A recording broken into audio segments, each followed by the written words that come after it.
Good evening to all of you. This is your servant Arkin Cabayaon. I am reading what I made is 3 poets, 2 are English, 1 in Tagalog.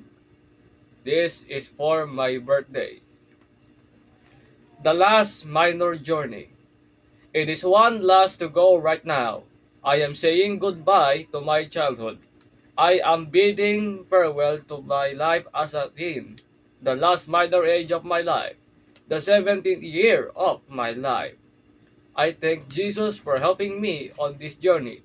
I thank all friends and folks which is with me. I say a prayer to guide me on adulthood, a transition that has full of responsibilities, the legal game of age turning to 18. I hope a longer life and good health. I pray for my safety and happiness. I want to say goodbye to my childhood habits. I need more time to spend my last childhood life, as it was just from yesterday. Thank you, Lord, for guiding me. Since then, I am ready to take the journey to adulthood. Reach to adulthood. As it is just 1 year to go before I turn legal, as I bid farewell to my childhood, as I am ready to take the responsibilities, I am committed to take the risk. When it was that time to live as an adult, when the Lord make me ready for this time, when the childhood has come to an end, the Lord will guide me to transition. There is my family, friends, and folks. There is my loved ones. There is a Lord which is ready to help, helping me to reach the legal age. The right way on transition to adulthood. The journey that it will last a lifetime.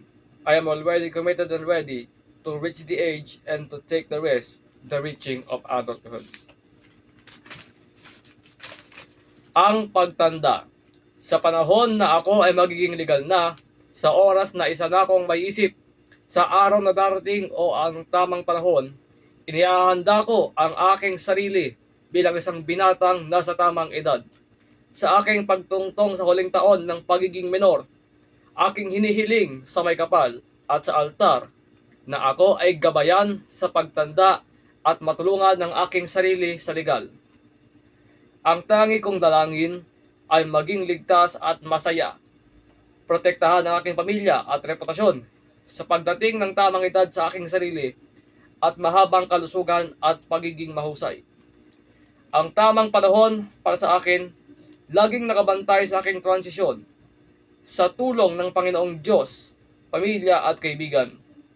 Ako ay patuloy na maghihintay sa ngalan ng edad. That's all of my 3 poets of today. Thank you for watching. This is your servant Arkin Cabayaon.